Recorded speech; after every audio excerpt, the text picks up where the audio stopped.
OnePlus 10t 5G বর্তমান বাজারে new looking একটা ডিজাইনের স্মার্টফোন হচ্ছে OnePlus 10t 5G। এই ফোনটিতে থাকছে 6.7 ইঞ্চের একটি ফ্লুইড অ্যামোলেড ডিসপ্লে, যেটাতে ব্যবহার করা হয়েছে 120 হার্জের রিফ্রেশ রেট এবং এই ডিসপ্লেটিতে আরও পাচ্ছেন আপনারা 1000 হার্জের টাচ স্যাম্পলিং রেট।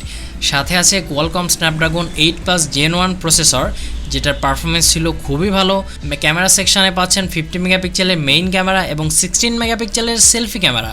সাথে আছে dual stereo speaker, under display fingerprint scanner সহ 4800 এমএএইচের একটি বিগ ব্যাটারি, এবং এই ব্যাটারিকে চার্জ করার জন্য কিন্তু বক্সেই দিয়ে দেওয়া হয়েছে 150 ওয়াটের একটি ফাস্ট অ্যাডাপ্টার।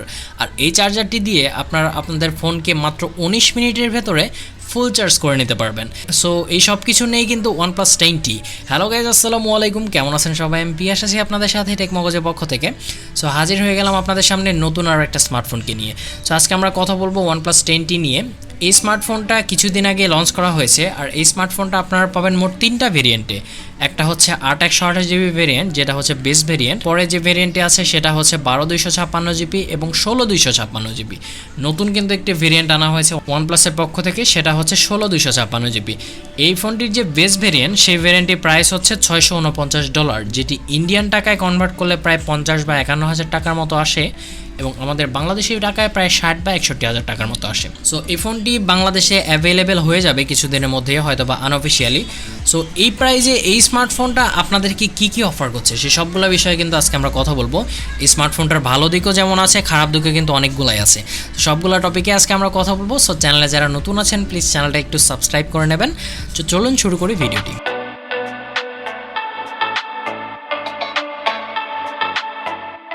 সো প্রথমে আসি ফোনটির আনবক্সিংয়ে। ফোনটি আনবক্স করার সাথে সাথে আপনারা আরও একটি রেড কালারের বক্স পাবেন। বক্সের ভেতরে আছে একটি প্রোটেক্টিভ কেস। প্রোটেক্টিভ কেসের কোয়ালিটি কিন্তু খুবই ভালো ছিল। এই প্রোটেক্টিভ কেসের কালার এবং স্মার্টফোনের কালারটা কিন্তু সেম বলা যায়। এরপরে পাচ্ছেন আপনারা একটি রেড কেবল কার্ড, OnePlus-এর 2টা স্টিকার পাবেন এবং একটি সিম এজেক্টর পিন। এরপরে থাকছে একটি Type-C to Type-C USB কেবল এবং একটি 150 ওয়াটের ফাস্ট অ্যাডাপ্টার।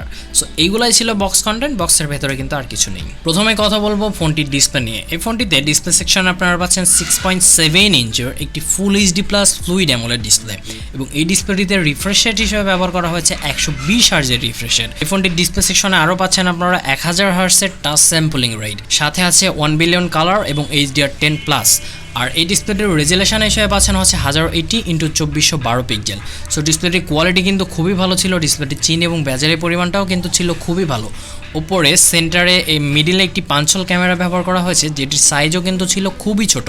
সো এক কথায় বলতে গেলে ডিসপ্লে সেকশনে এই স্মার্টফোনটা কিন্তু খুবই ভালো লেভেলের একটি ডিসপ্লে আপনাদেরকে দিয়েছে। আর এই ডিসপ্লেটির কোয়ালিটির কথা বলতে গেলে খুবই ভালো লেভেলের কোয়ালিটি ছিল। ইনডোরে এবং আউটডোরে ব্যবহার করতে কোনো রকম বেগ পাইতে হয় নাই, কারণ এখানে আপনারা 950 নিটস পর্যন্ত পিক ব্রাইটনেস পেয়ে যাবেন। সো ইনডোরে এবং আউটডোরে ব্যবহার করতে কোনো রকম সমস্যাই হবে না। আর ডিসপ্লেটি ভিউইং অ্যাঙ্গেলও কিন্তু ছিল খুবই ভালো। মাল্টিমিডিয়ার ক্ষেত্রে কিন্তু ডিসপ্লেটি খুবই ভালো লেভেলের পারফরমেন্স করেছে। যতগুলো ভিডিও দেখা গেছে সবগুলো থেকে কিন্তু শার্পনেস পাওয়া গিয়েছে খুবই ভালো। সো এক কথায় বলতে গেলে এই স্মার্টফোনটার ডিসপ্লে নিয়ে কোনো রকম কমপ্লেইন নেই। আর এখানে 120 হার্জের রিফ্রেশ রেট পেয়ে যাচ্ছেন আপনারা, যেটাতে আপনারা খুবই ভালোভাবে স্ক্রল করতে পারবেন, এবং 1000 হার্জের টাচ স্যাম্পলিং রেটের কারণে কিন্তু আপনার গেম খেলার ক্ষেত্রে কিন্তু খুবই স্মুথলি গেম খেলতে পারবেন। এটা যেহেতু একটা ফুল HD+ ডিসপ্লে, সো এখানে আপনারা ওয়াইল্ড L1 এবং ক্যামেরা 2 API পেয়ে যাচ্ছেন, যেটা দিয়ে আপনারা নেটফ্লিক্স এবং অ্যামাজন প্রাইমে HD স্ট্রিমিং করতে পারবেন, কোনো রকম সমস্যা হবে না, এবং গুগল ক্যামেরা পোর্টটিও ব্যবহার করতে পারবেন। এই ফোনটিতে আপনারা পাচ্ছেন ডুয়েল স্টেরিও স্পিকার। একটি স্পিকার দেওয়া হয়েছে নিচে এবং অন্যটি দেওয়া হয়েছে ওপরে। সো স্পিকার কোয়ালিটি খুবই ভালো ছিল, সুন্দর লাউড ছিল এবং ভালো রকমের বিট প্রডিউস করছিল। এই প্রাইজে অ্যাকচুয়ালি এই স্পিকারটা বেস্ট বলা যায়। ফোনটিতে আপনারা পাচ্ছেন আন্ডার ডিসপ্লে ফিঙ্গারপ্রিন্ট স্ক্যানার, যেটির আনলক স্পিড ছিল যথেষ্ট ফাস্ট এবং অ্যাকুরেট, মানে পজিশনটাও কিন্তু খুবই ভালো ছিল, এক হাত দিয়ে অ্যাকচুয়ালি টাচ করা যাচ্ছিল। আর ফেস আনলক যেটা ছিল, ফেস আনলকের আনলক স্পিডটাও কিন্তু ছিল খুবই ভালো। এই ফোনটিতে ব্যাটারি সেকশনে আপনারা পাচ্ছেন 4800 এমএএইচের একটি বিগ ব্যাটারি। এটাকে আপনারা 5000 এমএএইচের ব্যাটারির সাথেও তুলনা করতে পারেন। সো 4800 এমএএইচের যে বিগ ব্যাটারিটি দেওয়া হয়েছে, এই ব্যাটারিকে চার্জ করার জন্য কিন্তু বক্সেই দিয়ে দেওয়া হয়েছে 150 ওয়াটের ফাস্ট অ্যাডাপ্টার। সো এই চার্জারটা দিয়ে আপনারা আপনাদের এই ফোনকে মাত্র 20 মিনিটের মধ্যে কিন্তু ফুল চার্জ করে নিতে পারবেন, যেটা খুবই একটা ভালো দিক। তবে খারাপ একটা দিক হচ্ছে এই ফোনটিতে কোনো রকম ওয়্যারলেস চার্জিংয়ের সুবিধা আপনারা কিন্তু পাচ্ছেন না। প্লাস এখানে যে ব্যাটারিটি ব্যবহার করা হয়েছে 4800 এমএএইচের বিগ ব্যাটারি, এই ব্যাটারি কিন্তু খুবই ভালো লেভেলের আপনাদেরকে ব্যাকআপ দেবে, কারণ এখানে যে প্রসেসরটি ব্যবহার করা হয়েছে সেটা হচ্ছে 4 ন্যানোমিটারের প্রসেসর, যেটা খুবই ব্যাটারি এফিশিয়েন্ট। সো যারা নর্মাল ইউজ করেন তারা তো 1.5 দিনের উপরে ব্যাটারি ব্যাকআপ পেয়ে যাবেন, আর যদি হেভি ইউজও করেন আপনারা সেক্ষেত্রে কিন্তু 1 দিনের মতো ব্যাটারি ব্যাকআপ অনায়াসেই পেয়ে যাবেন। সো ব্যাটারির ক্ষেত্রে কিন্তু খুবই ভালো লেভেলের পারফরমেন্সই পাবেন এই ফোনটি থেকে আপনারা। এবার কথা বলবো ফোনটির প্রসেসর নিয়ে। এই ফোনটিতে প্রসেসর সেকশনে ব্যবহার করা হয়েছে কোয়ালকম স্ন্যাপড্রাগন 8+ Gen 1 প্রসেসর, যেটা 4 ন্যানোমিটারের এবং 3.19 গিগাহার্টজের। আর জিপিইউ সেকশনে আপনারা পাচ্ছেন Adreno 730।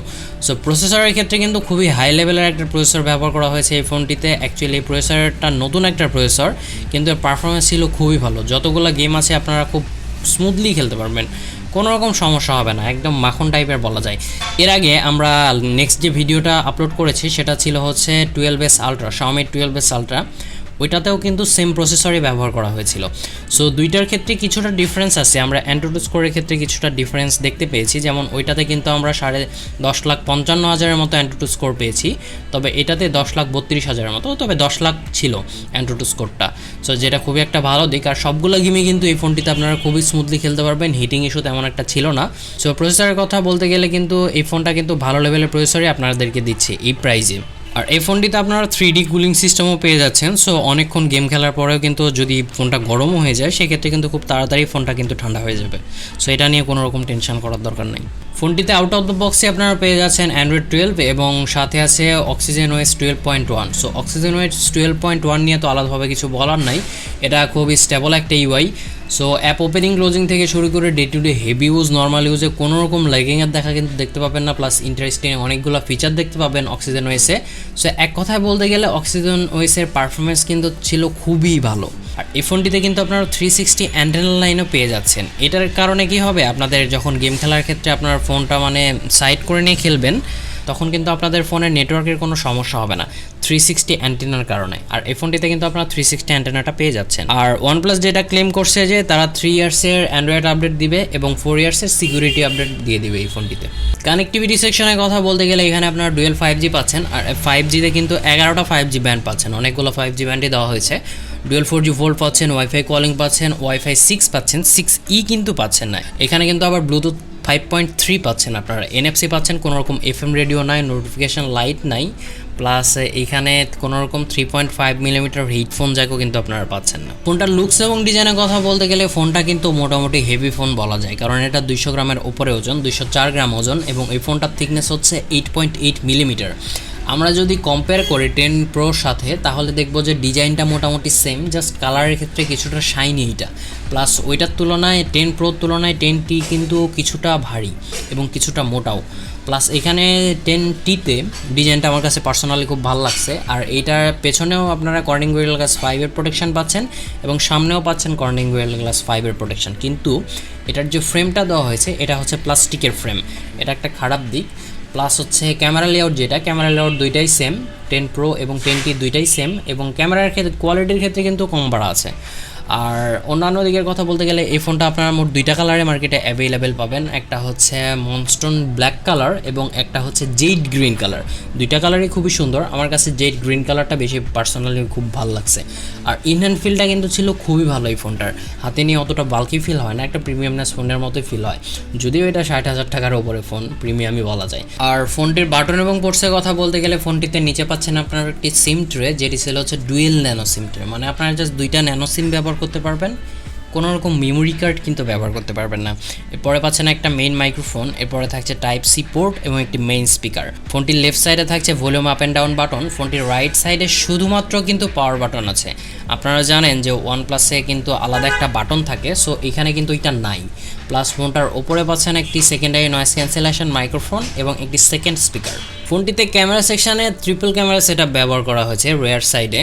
মেইন ক্যামেরা হিসেবে পাচ্ছেন আপনারা 50 মেগাপিক্সেলের একটি ক্যামেরা, যার অ্যাপারচার f1.8, এবং এই মেইন ক্যামেরাতে কিন্তু আপনারা ওআইএস-এর সুবিধাটাও পেয়ে যাচ্ছেন। এরপরে পাচ্ছেন হচ্ছে 8 মেগাপিক্সেলের একটি আলট্রা ওয়াইড ক্যামেরা, যার অ্যাপারচার ছিল f2.2, এবং লাস্ট যে ক্যামেরাটা পাচ্ছেন সেটা হচ্ছে একটা ম্যাক্রো লেন্স 2 মেগাপিক্সেলের, যার অ্যাপারচার হচ্ছে f2.4। আর ফোনটিতে সেলফি ক্যামেরা হিসেবে পাচ্ছেন আপনারা 16 মেগাপিক্সেলের একটি ক্যামেরা, যার অ্যাপারচার f2.4। আর ফোনটির যে রিয়ার সাইডের ক্যামেরা বা মেইন ক্যামেরা, এটা দিয়ে আপনারা 4K তে 30 এবং 60 fps এ ভিডিও রেকর্ড করতে পারবেন এবং 1080p তে 30, 60 এবং 240 fps এ ভিডিও রেকর্ড করতে পারবেন। আর সবগুলো ক্যামেরাতে ইলেকট্রনিক্স ইমেজ স্টেবিলাইজেশন সুবিধাটা পেয়ে যাচ্ছেন। আর ফোনটির সেলফি ক্যামেরা দিয়ে শুধুমাত্র আপনারা 1080p তে 30 fps এ ভিডিও রেকর্ড করতে পারবেন। তবে সেলফি ক্যামেরাতেও কিন্তু আপনারা EIS এর সুবিধাটা পাচ্ছেন। ফোনটির ক্যামেরা কোয়ালিটির কথা বলতে গেলে অ্যাকচুয়ালি মেইন যে ক্যামেরাটা, এই ক্যামেরাটার কোয়ালিটিটা খুবই ভালো ছিল। অ্যাকচুয়ালি প্রাইস অনুযায়ী আমার মনে হয় 8 মেগাপিক্সেলের ক্যামেরাটা দেওয়া এখানে উচিত হয়নি, অ্যাটলিস্ট 12 মেগাপিক্সেলের ক্যামেরাটা দিলে আমার মনে হয় ভালো হতো। আমরা যদি কম্পেয়ার করি OnePlus 10 Pro সাথে, তাহলে দেখবো যে OnePlus 10 Proতে কিন্তু একটা 48 মেগাপিক্সেলের আলট্রা ওয়াইড ক্যামেরা ব্যবহার করা হয়েছিল, কিন্তু এখানে জাস্ট 8 মেগাপিক্সেল একটি ক্যামেরা ব্যবহার করা, যদিও দুইটার ডিফারেন্স আছে, প্লাস প্রাইসটাও অনেক কম বেশি। তারপরেও কিন্তু এখানে 12 মেগাপিক্সেলের একটা আলট্রা ওয়াইড ক্যামেরা দিলে আমার মনে হয় খুব ভালো হতো। প্লাস এখানে যে ম্যাক্রো লেন্সটা দেওয়া হয়েছে, এটা অ্যাকচুয়ালি ইউজলেস ছাড়া আর কিছু নেই। 2 মেগাপিক্সেলের ম্যাক্রো লেন্স না দিয়ে যদি একটা টেলিফোটো লেন্স দেওয়া হতো আমার মনে হয় খুব ভালো হতো। সো ক্যামেরার কিছু স্যাম্পল দিচ্ছি আপনাদেরকে, ক্যামেরার কিছু স্যাম্পল দেখে নিন। আমার কাছে যেটা পার্সোনালি মনে হয়েছে, মেইন যে ক্যামেরাটা, এই ক্যামেরাটাই জাস্ট মানে বলার মতো, অন্যান্য ক্যামেরাগুলো একদম ইউজলেস বলা যায়। সো সেলফি ক্যামেরার পারফরমেন্স মোটামুটি অ্যাভারেজ টাইপের ছিল। কিছু ছবির স্যাম্পল দিচ্ছি, যতগুলো ছবি তোলা হয়েছে প্রায় ডিটেলস পাওয়া গিয়েছে মোটামুটি ভালো। আর ডেতে খুবই ভালো লেভেলের পারফরমেন্স করছিল, নাইটেও মোটামুটি অ্যাভারেজ টাইপের পারফরমেন্স করছিল। ভিডিওর ক্ষেত্রে কিন্তু আপনারা খুব স্টেবল টাইপের ভিডিও পাবেন এই ফোনটি দিয়ে ভিডিও করলে। সো কিছু ছবির স্যাম্পল আর ভিডিওর স্যাম্পল দিচ্ছি, দেখে নিন, দেখে নিলে বুঝতে পারবেন।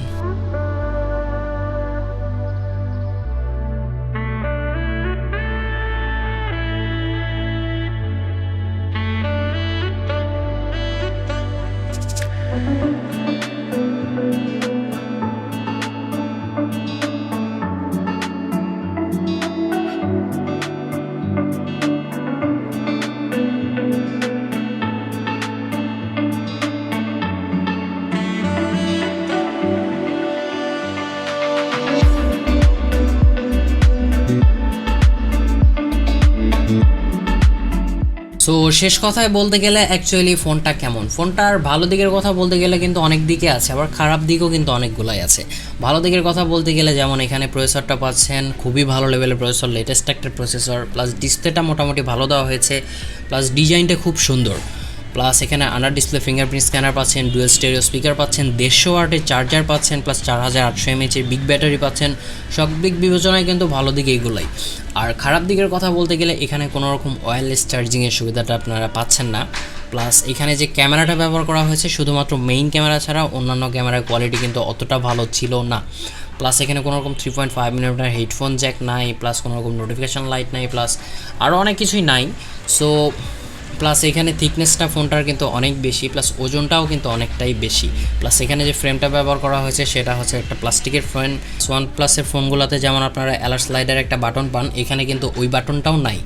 সো প্রাইস অনুযায়ী আমার মনে হয় এই ফোনটার প্রাইসটা কিছুটা বেশি। এটা যদি বাংলাদেশে হয়তো বা 50 বা 55,000 টাকা, 50 বা 55,000 টাকার ভেতরে আসে তাহলে আমার মনে হয় মোটামুটি ভালো হবে। যদি 60, 65 বা 70,000 টাকার ভেতরে আসে তাহলে আমার মনে হয় প্রাইসটা খুবই বেশি হয়ে যাবে। সো ফোনটা বাংলাদেশে আসার সাথে সাথে আমরা আপনাদেরকে জানিয়ে দিব। সো এই ছিল আজকের মতো। চ্যানেলে যারা নতুন আছেন প্লিজ চ্যানেলটা সাবস্ক্রাইব করে নেবেন, আর ভিডিওটি কেমন লাগলো কমেন্ট সেকশনে জানাবেন। ভিডিওতে যদি কিছু ইমপ্রুভ করার থাকে তাহলে আমাদেরকে কমেন্টে জানিয়ে দেবেন, আমরা চেষ্টা করব ভিডিওটা মানে ইমপ্রুভ করার জন্য। সো এই ছিল আজকের মতো, ধন্যবাদ সবাইকে।